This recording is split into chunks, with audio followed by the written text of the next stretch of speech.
where the treats at. Is this the passing of the torch, right? Is this what this signifies? It comes down to that front office and what they feel is most important. The champ is here. We've touched down from a higher plane. Why you made it here? We always look forward to that week because it was always intense. You know that we ain't coming back. We about to. The man, the myth, the legend, Dante Hall. My favorite player growing up was Dante Hall. I love you guys in the show, but Dante was my guy. Get to dashing because you done on the warfare.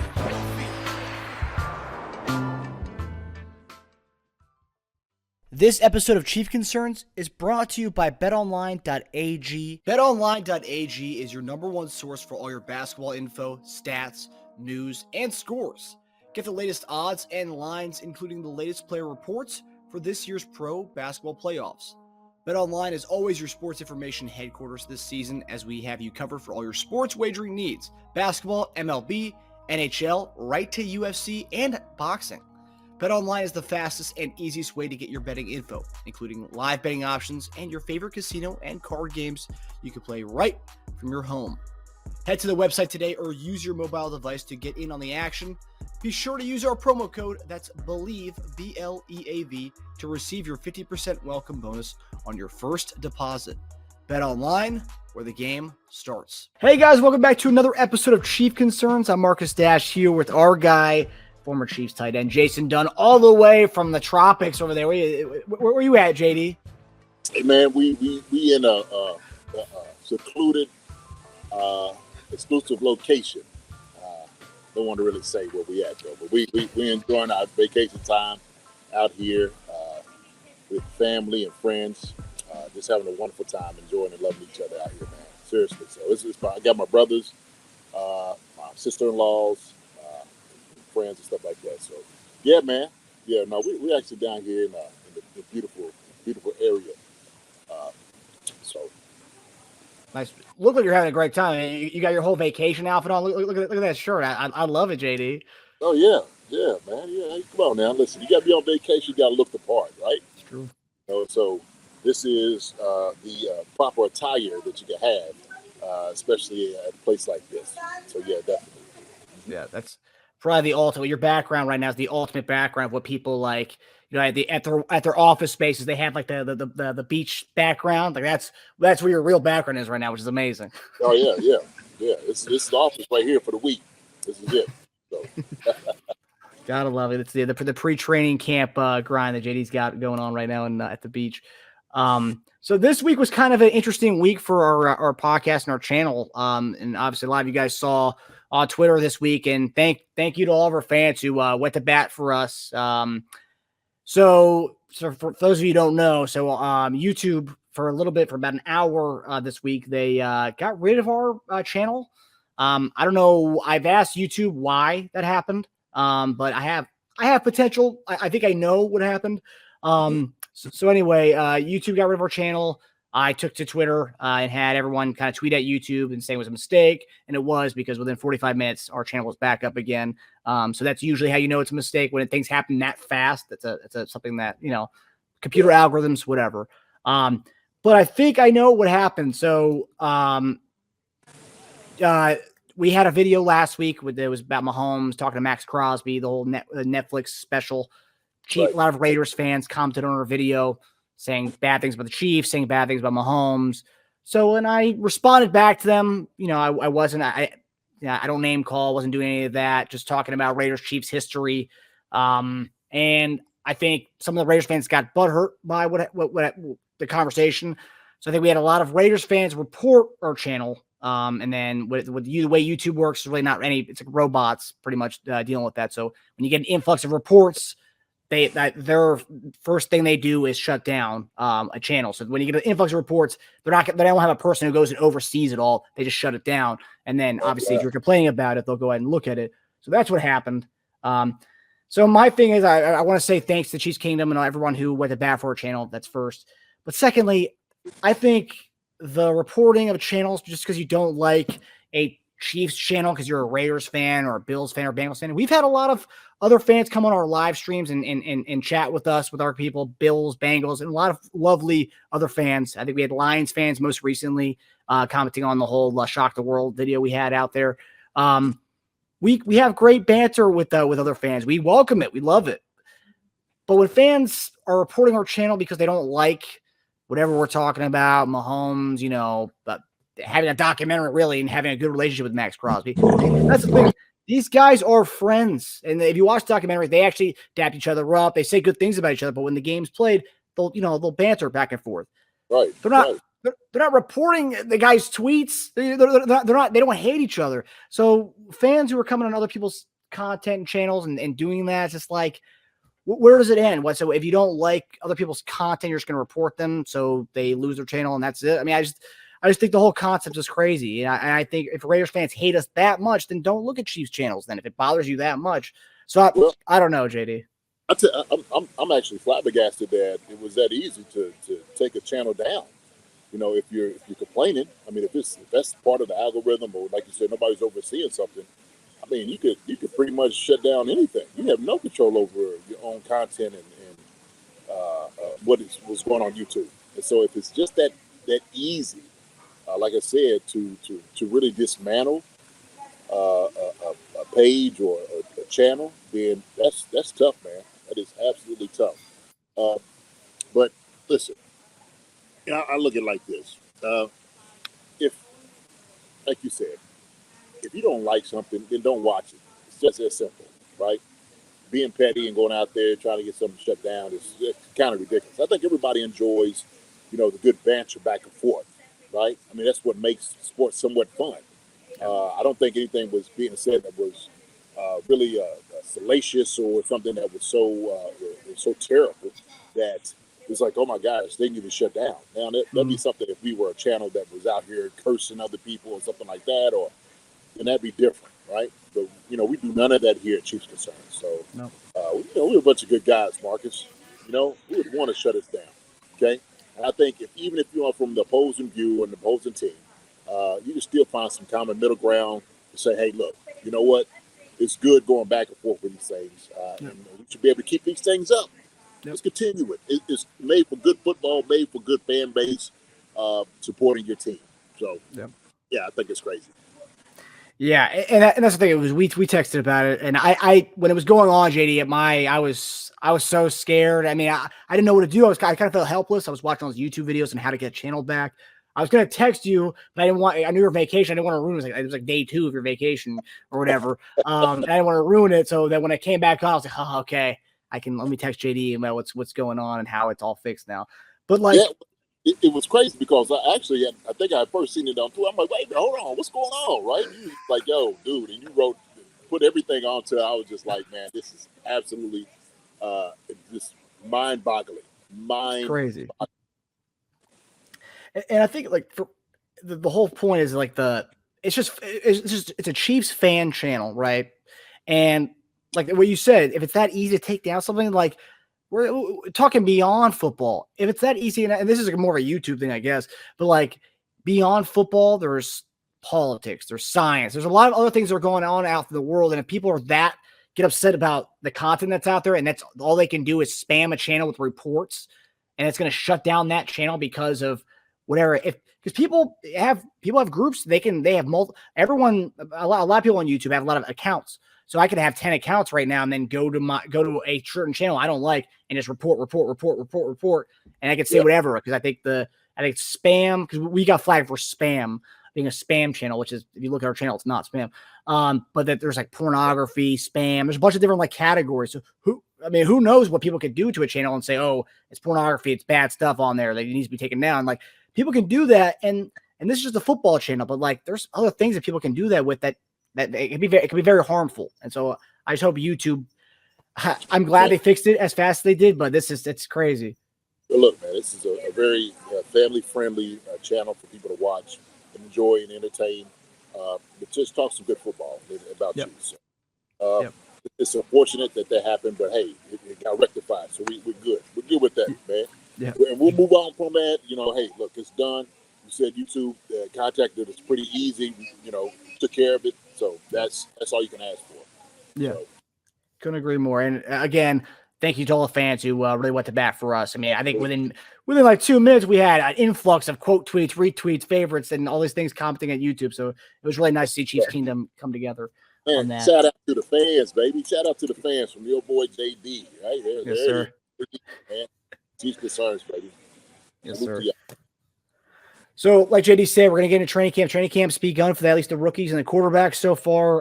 But before we get into some of the topics, some of the pressing issues going on in the football world, our guy Rashee Rice, who we're both high on going into this year, we're excited to see what he can do. Adam Teicher tweeted out on day one of training camp that it was really hot, and he was kind of looked like he was having a rough time with the heat. And he left practice early, came back, and then he threw up in the middle of a drill.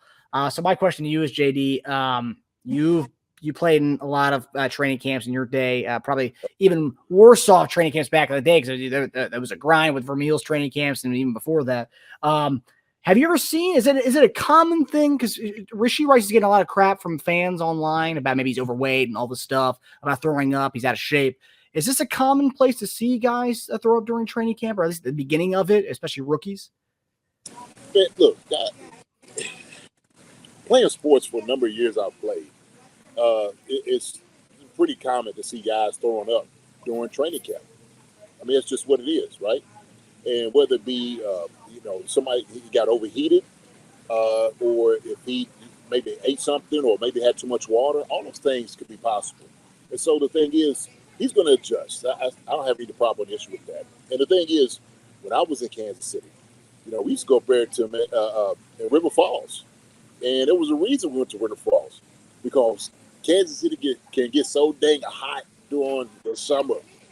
They really can. Hot and humid. And so it makes it a lot easier when you're other places. And so I also heard that, maybe, from where he's coming from, they practice indoors.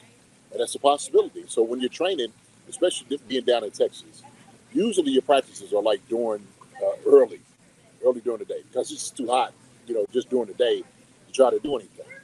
And so we can speculate a lot of different things, man. Hey, the guy's throwing up. Are we going to keep making reports on what guys do? Oh, he didn't have the shoes tied up good enough. Oh, man, he looks like he's 2 pounds overweight.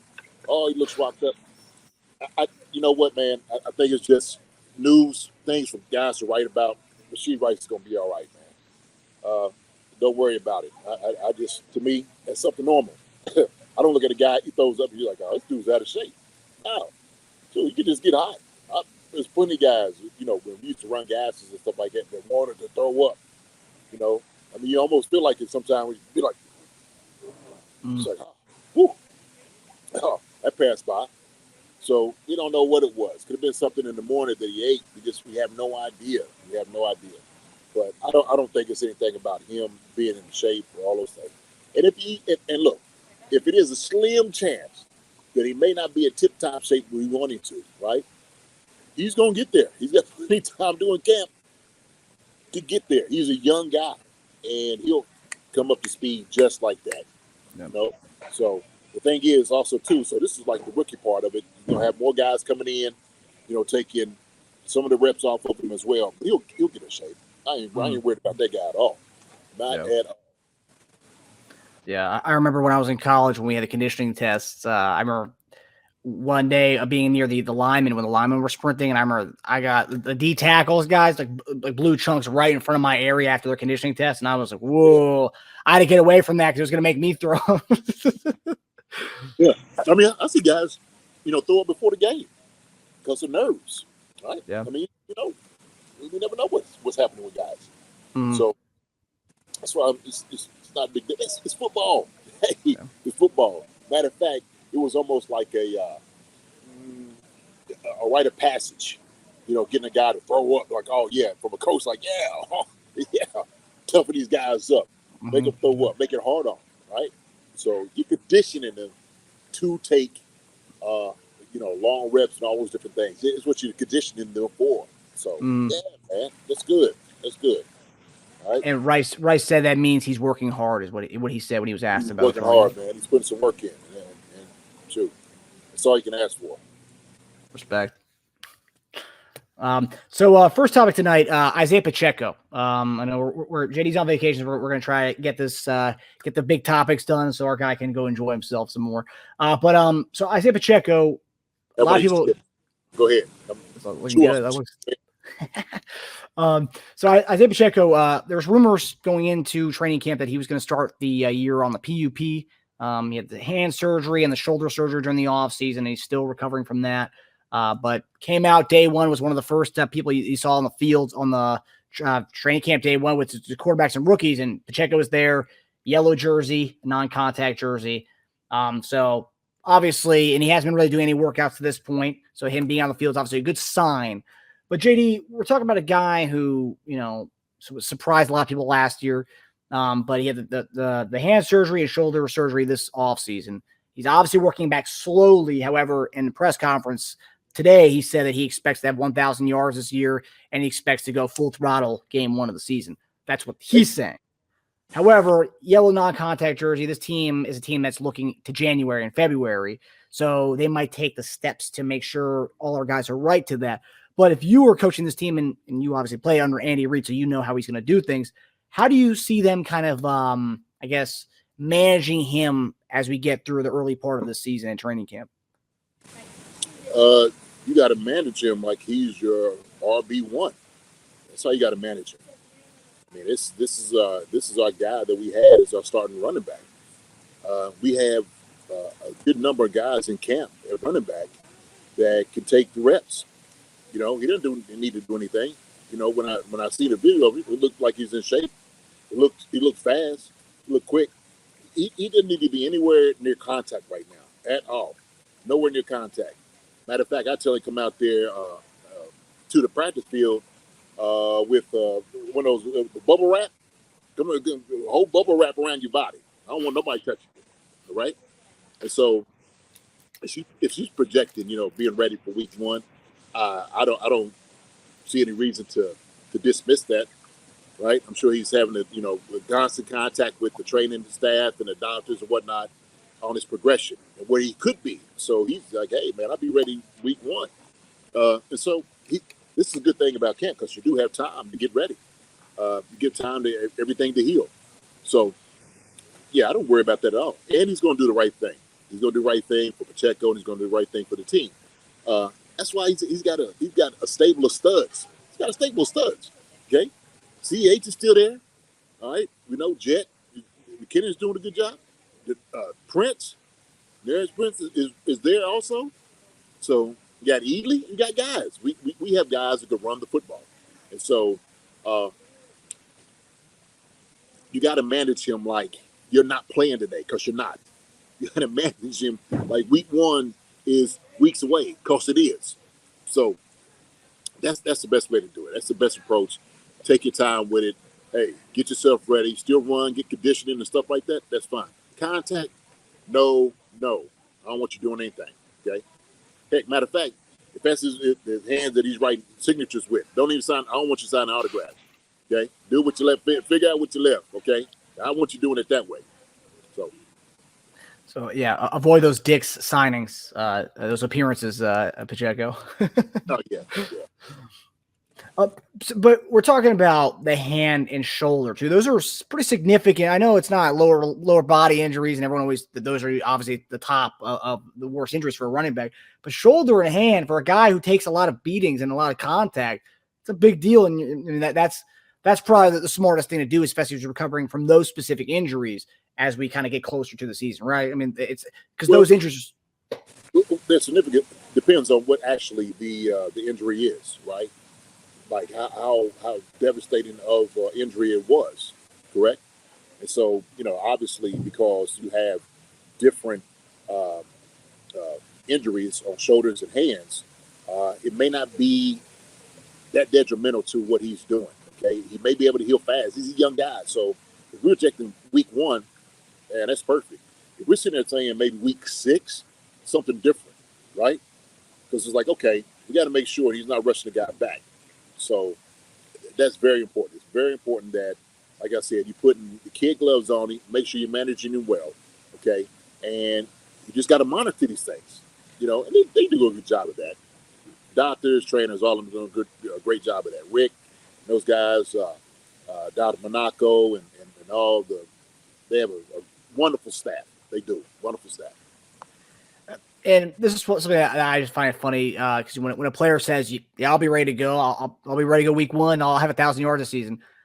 Obviously, different from when a coach, like, we talk about a team that's got eyes on February, eyes on January. We don't really, obviously, we care about the opening of the season, but like, we're not going to throw the guy out there and feed him the ball, especially in this offense.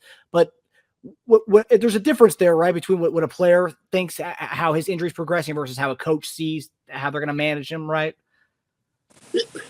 Well, somewhat. I think you want to have probably the best positive projection that you could possibly have.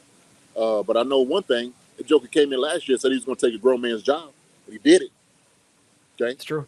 So I ain't got no reason to doubt what Pacheco says. He told me he's going to come back week 1, fine. If he doesn't, not bothered by it whatsoever. Like I said, we got a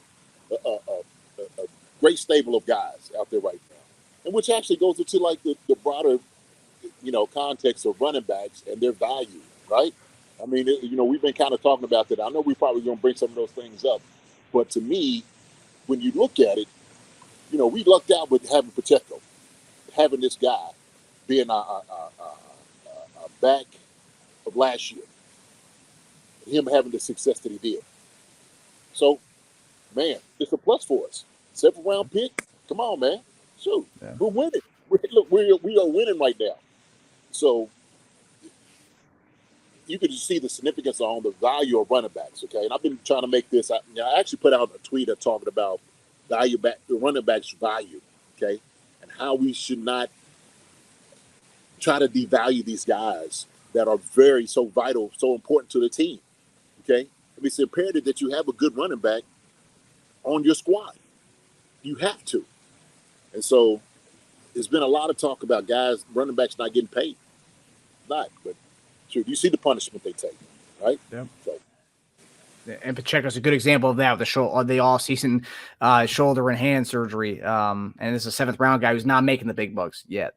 Right, but now somebody would argue, well, that's the reason why you don't pay these guys, because they get hurt. They have a real short shelf life. Well, also, too, these guys have been putting the time in, dedicating themselves and their body to the game, to advance teams to become playoff teams, Super Bowl teams and whatnot, okay? I'd say I put in there because of Jet and because of Pacheco, we in the Super Bowl and we win it last year. Yep. That's a fact for this year. We win it. That's a fact. Without those guys, who knows? Who knows?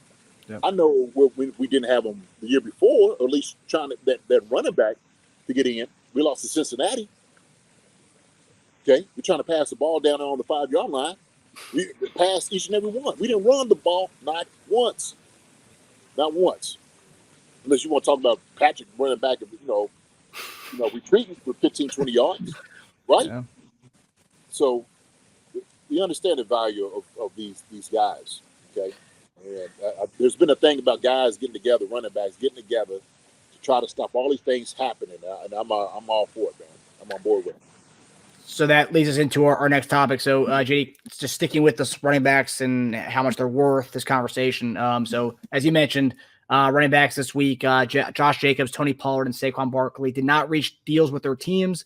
And there's potential of a holdout, at least with 2 of the guys right now. So this prompted running backs all over the league to kind of band together and get online and Twitter and start talking about how the NFL is really not doing a good job in taking care of their running backs. And just tying it back to Isaiah Pacheco, he's a running back. Wasn't a 7th round pick. He's a guy who hasn't gotten his big payday, even as far as being drafted. So KC radio host, our friend of the show, Carrington Harrison, tweeted, and I thought this was a very interesting tweet, so I wanted to get your thoughts on it. So he tweeted, a player like Isaiah Pacheco is really screwed by the system. He's 24 and a 7th round pick. He has to play 2 more seasons under his rookie deal, can't hold out for the final season, and the Chiefs can tag him. He could possibly not hit free agency until he's 28, 29. He's never getting paid. That's what he tweeted. What are your thoughts on the whole situation and how the running backs are kind of getting together with this whole thing, and also specifically to the 2nd and 3rd day guys like Isaiah Pacheco? I mean, there's a lot of truth there with what Brandon is saying, and that's the reality of where the NFL is right now, especially with dealing with the running backs. And so, what's going to change is you got to do some things that's really uncomfortable. Okay, and these guys getting together, collaborating, making a coalition. It's so important for them to really, man, hold to their guns. You have to do that. See, because the thing is, if you don't, you set the market right now, everybody loses as a running back. Everybody loses. And so all the guys that's coming behind you, because you're trying to devalue, the position, all those guys suffer. And like you said, a guy like Pacheco, who may not get paid and they're trying to keep him on, we want to get these sweet deals from you. I want you to come in, or we just get another running back. Shoot, you may not get another Pacheco. You don't know what you got in the guy until a guy goes out there and performs. Once you see what you got in the guy, then it's like, okay, well, guess what? I'm going to reward him for his performance, okay, and potential performance. We've seen what he could be able to do, right? So guys should be compensated for it. It's the same thing in the real world. It's the same thing when we sit there and we watch the writer's strike, okay? We're watching the actors saying it. And I forgot who it was that was talking about this. They were saying, like, look, if actors want to go and promote their movie, you need to realize once you do that, hey, you broke the line. Yep. You lose, I lose, we all lose. We all lose. So we got to stay steadfast in the things that we're doing, okay? Understanding what our value is, and we got to fight for that. I'm on board for all those things, okay? Big corporations, all those different things, man, listen, hey, we should pay people accordingly, okay, to their performance and things like that. I talk about this all the time, okay, different conversation, but pretty much in the same vein. It's the same thing that, when you look at teachers and different ones that put up with a lot of different stuff and they don't get paid. They're not compensated for the mess they put up with.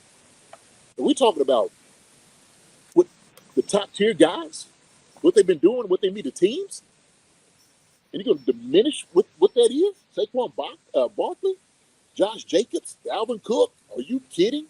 Nick Chubb? Come on now. So we can have these conversations, but let's be honest. These guys mean something. They not just mean something just to their teams, but to the entire NFL.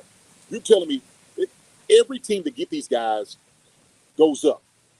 I mean, their ability goes up, no doubt about it. There's better chances, better odds getting guys like that, period. Okay, and that's what you're paying it for. So I have an issue with that because it's like, okay, well, we want to maybe demean and diminish one position, but then we're going to send another one, right? Wide receivers are getting paid $30 million a year, $30 million a year. You don't want to come off 8 to 10 for a running back? Have we seen the all-purpose yards yet? Hello? Have we seen the guys that actually lead the list in all-purpose yards? Everybody's talking about, what's a passing league? Yeah, it's a passing league. Running backs don't catch footballs? All of a sudden, they're just strictly running backs. They don't catch screens, slants, all of. You don't line them up anywhere else. So I think we have an issue here in the entirety to the NFL, and fans start playing into it. That's how I look at it. Fans start believing, okay, well, I think, shoot, this is this is done by owners. Owners don't want to get the money up, right? Okay, fine. The big boys, the big name players, have to get together for the small guys. That's how it has to work. Okay, they got to pay the price. Some price may be too rich for some people. Okay, I get if you're a young guy and you got to eat where you got to eat. I get that. But Saquon, Josh Jacobs, Dalvin Cook, and those guys hold up and say, hey, look, man, we're not being valued like we should.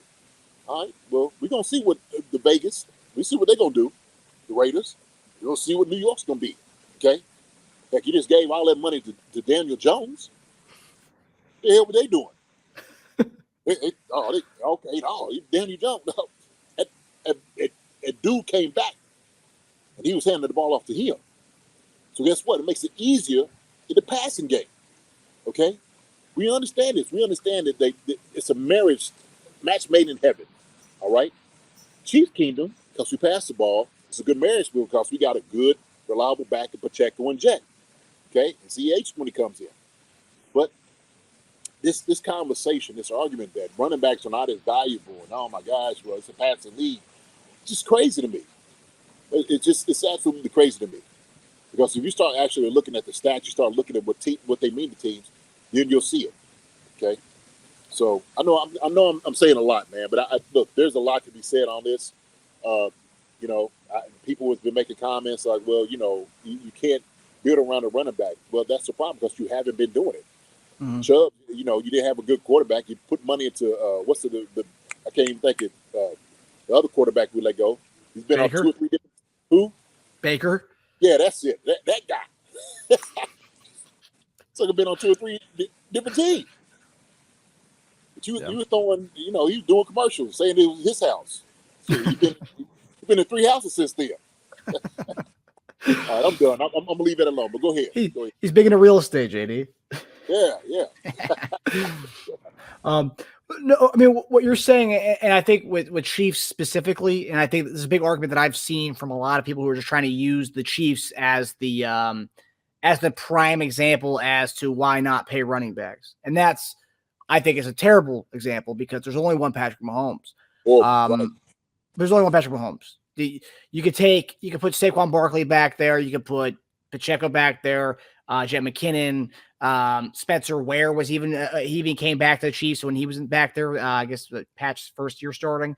I mean, it doesn't really matter who you put back there, Patrick Mahomes, because we don't really run the ball that much. I mean, Pacheco had a lot of carries in the Super Bowl.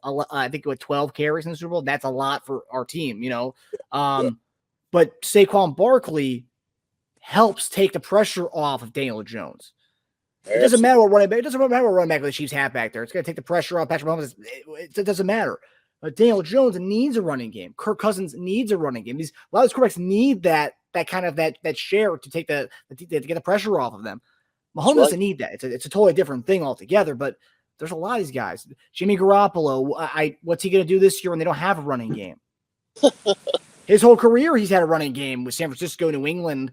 They've always had a running game. What's he going to do without a prime guy back there? Dude, we could go up and down the list. Derek Carr, okay, New Orleans without Kamala, right? They're gonna be struggling a little bit. Hey, Tennessee without Derrick Henry. Ryan Tannehill. That's when you putting all your money on that guy. Yeah. Come on, man. All right, look. Take CMC off that San Francisco. Yeah, they don't have really their quarterback situation is kind of murky right now. But Well, listen, hey, Brock Purdy, as much as he came and he played lights out, they was worried about that CMC killing them, okay, as they should. And guess what? Hey, San Francisco, they snatched him up quick. When he became, who do I sign to get this guy? Absolutely going to pay him because they understood his value. They understood what he was going to be able to do all-purpose yards, okay? They did that. And so that's the point of it. You want to get guys that that can come out there that can absolutely torch defenses. And using the Chiefs is a bad model, like you said, because we had PM15. Hey, guess what? We got the greatest quarterback in the NFL. We got the greatest tight end in the NFL. We got one of the best offensive lines in the NFL. We got a great young defense in the NFL. We got the best coach in the NFL. Yep. Okay. We didn't really put that much stock in wide receivers. No. We've been going back and forth and talking about we don't even have a number one wide receiver, which is crazy to me because we do. Okay, Kadarius Toney, all right, Skyy Moore and those guys can come up there and can play. They're gonna ball out of control. But guess what? Who facilitates that? Patrick Mahomes. Yep. Okay. Who's the great kind of symbiotic relationship? Isaiah Pacheco and Jack, right? Yep. So it works. And guess what? Newsflash, those 12 carries that Pacheco had in the Super Bowl took pressure off Patrick Mahomes, right? You're welcome. Because you still got to put pressure on the defense. You got to keep them honest. That's what a good running back does, okay? These guys just don't grow on trees. I get everybody wants to go and find, Austin Eckler, right? Yeah. They want to find Austin Eckler, okay?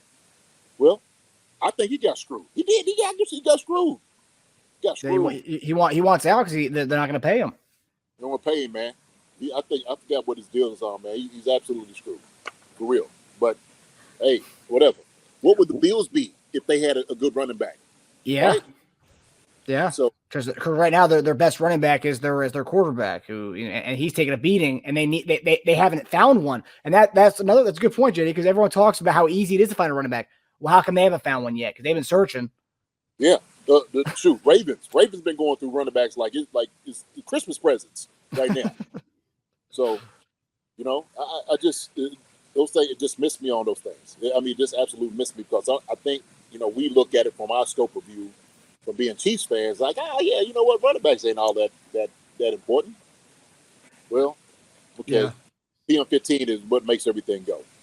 Because and you look at from the whole point, we spent a first round pick on a running back that didn't really work out. Then we spent a 7th round pick on a running back that did work out. Most franchises, if you miss on that first round pick, you're gonna be hurting. We have a quarterback who didn't really allow that to happen, so it's not, you can't compare every situation what the Chiefs have with what we got with Pacheco. No, not at all. And the thing is, if you're looking at all the starters in the league on teams, most of them are 1st and 2nd round picks. They really are the ones that start. Okay, Yep. Like I said, you have there's some filtered in. You're gonna have some examples, but if you look long or hard, you start seeing, 1st round pick, 2nd round pick, heck, maybe a 3rd or 4th, but most of them 1st, 2nd round picks. Yeah, I mean, that's just reality of it. So those guys got to band together, man, and make sure it's not broken, because it's like we got to hold strong. You got to be like the Spartans. You know what? Hold the line. We got to do it. and the thing is, this conversation, to me, I'm passionate about it because this is the way they do tight ends. Yep. It's the same thing. Tight ends haven't been getting paid. Shoot, Travis Kelce is getting underpaid. He's getting underpaid. So it's always the conversation about why some guys make so much, an exorbitant amount of money, and some guys don't. But sure, for the running backs, it doesn't make any sense whatsoever. Seriously, none. What they do, what they give, doesn't make any sense not to pay these guys. Yeah, it's gonna be interesting to see how this whole thing plays out. Because Saquon's talking about he's saying he might have to just hold out the whole season. Jacobs is considering the same thing. So it's gonna be very interesting to see how that plays out with everything this coming year. Yeah, it should, man. I try to get out of Dodge too. And put the numbers up like that. Hey, the thing is, guess what? You don't want to use my talents? Hey, peace out. See, one of the greatest running backs that I probably put as the greatest running back ever, Barry Sanders. Okay, because they didn't want to build around him. All right, he had to retire to deal with this. It's the same thing. It's just bringing back bad memories of things like that happening. But like you said, Carrington was talking about, these guys are on, kind of the 2nd tier guys get screwed. All right, the 7th round pick, they get screwed because of this happens. So hold the line. Yeah, and I've read some people are saying that what are ways to kind of help out the running back situations. Maybe do it based on touches.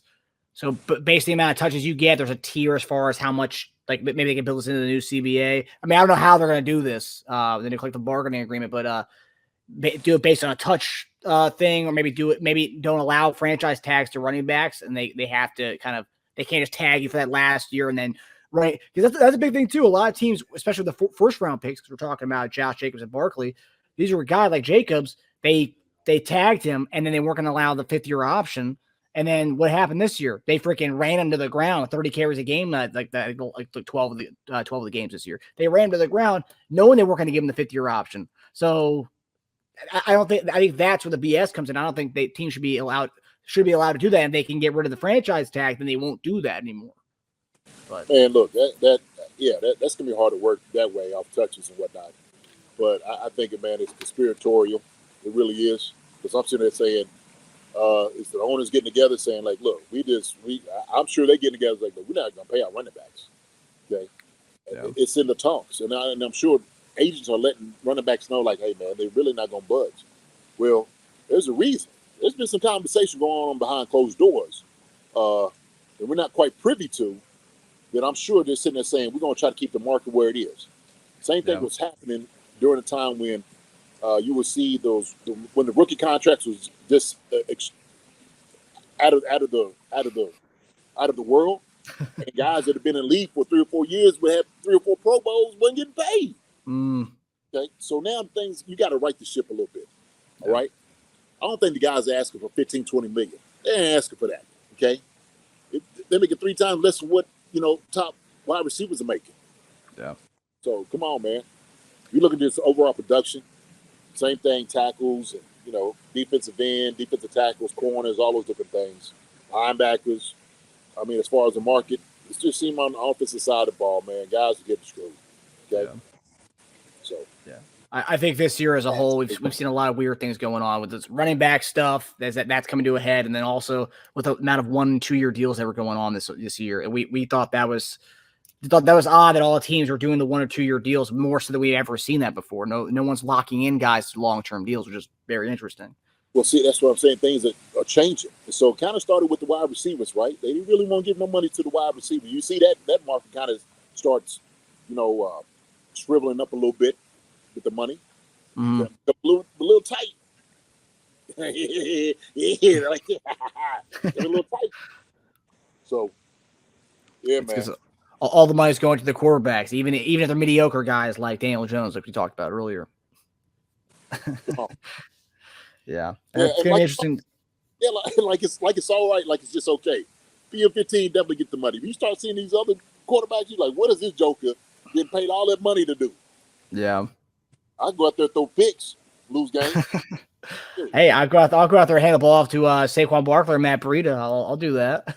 Yeah, that's why you see half these quarterbacks walking in on their toes, floating. Yeah. Yeah, so it'll be interesting to see how that kind of plays out. Hey, if Jacobs isn't with the Raiders this year, I won't be. If he wants to hold out, I'll be happy. That's one of the few pieces they have in that offense that I'm scared of. So if he wants to hold out, go for it, Josh. Do your thing, buddy. That's right. That's right. So final topic tonight. Patrick Mahomes was asked about this upcoming season this year for the first day of training camp. And obviously we think we're going to win it all this year. And obviously the guys are going to training camp with the same thing on their mind. They want to get a repeat. They want to go back and get a taste of the Super Bowl again. But Patrick Mahomes says this might be one of the most challenging seasons to date for him so far.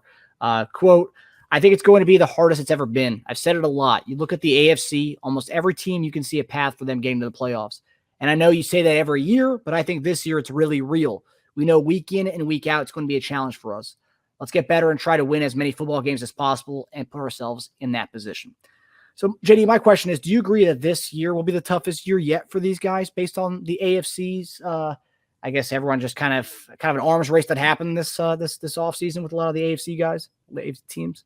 At the very beginning of the season, you always got to take an assessment, right, of your team, your weaponry, and then what other teams have.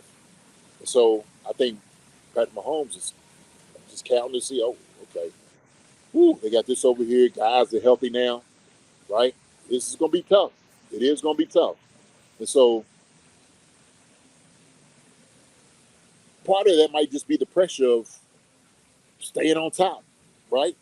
It's hard. That's hard being, man, the number one team in the NFL, winning the Lombardi, trying to become the dynasty, because this one that puts you over the top of the dynasty, the conversation and talks. So, man, there's a lot of expectations. There's a lot of expectations. I think, when you're kind of young and you win it, it's like, oh, my gosh, shoot.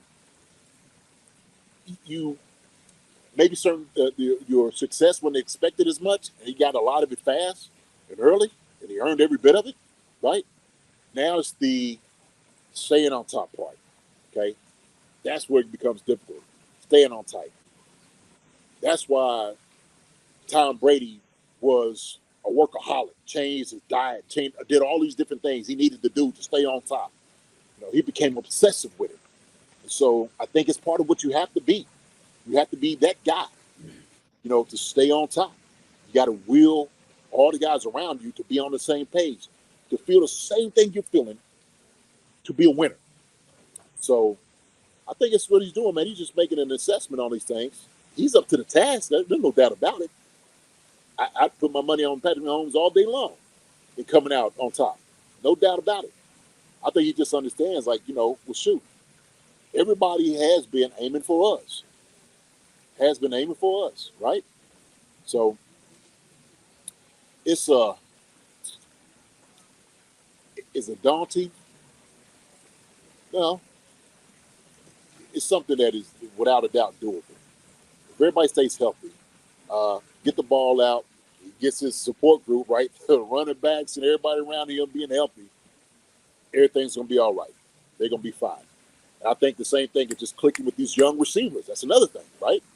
You got young guys on the team, new guys on the team, learning the new system, verbiage and everything, learning who they are. It's going to be a big deal. It's going to be a big deal. So, Chiefs winning it all still this year for me. Chiefs winning it all. But you best believe that everybody's going to give they a game, every chance they get playing against the Chiefs. They don't need Baltimore material. They just know the Chiefs are coming to town or they come to Arrowhead. They don't need to hear from anybody else. You're playing the champs. You're playing Patrick Mahomes, the MVP, GQ Man of the Year, the first astronaut from Texas to hit the, all these things, all these accolades he's has. So that's what they're waiting on.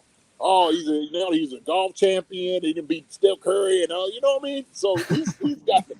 He's in the White House with so it's everything. Yeah, I mean, I think it's, for me, when he talks about this might be the toughest challenge. Yeah, I mean, I think last year was probably the tougher challenge. I think losing Tyreek and kind of seeing how the new offense looked, and I think that's now it's more of like, hey, we had this model that we did last year. We're going to kind of continue that model. Last year's more of the guinea pig year of how that can be, how that can look, and I think we have that kind of recipe for success with the new offensive look now. And now you add in Pacheco. Now you have a bell cow kind of running back ish bell cow. But then we talked about for the last 4 or 5 years that we have been the team that everyone looks to every week and wants to beat every week and wants to dethrone every week. So it's really just another year of that. And yeah, there are more teams this year. Baltimore has restocked and they're loaded. The Jets could be another team, possible team to compete for the top spot. So yeah, there are more teams, but I think it's the same old thing for us. I think it's just, we're going to be a team that's looking to be dethroned every week. And we kind of have to, being the Super reigning champ, I mean, that's just one thing we have to deal with. And that's something we've been dealing with for the last 4 years. So I don't think it's anything new. I just think maybe there may be more teams out there that have a shot, but yeah, I think it's more of the same for our team. Yeah.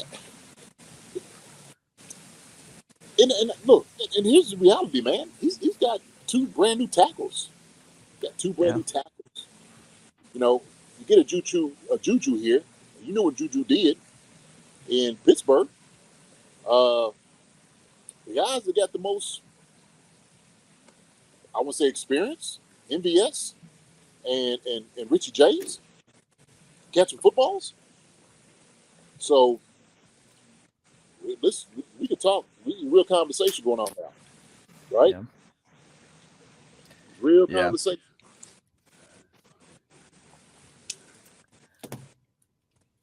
Yeah, I mean the receiver debates. I mean, we've been talking about all off season, and it's only going to continue when we see the guys actually in there next week at training camp. So I'm really curious to see, like you said, a lot of young guys at receivers, and you also the tackles too. So yeah, it's going to be interesting to see how the tackle looks.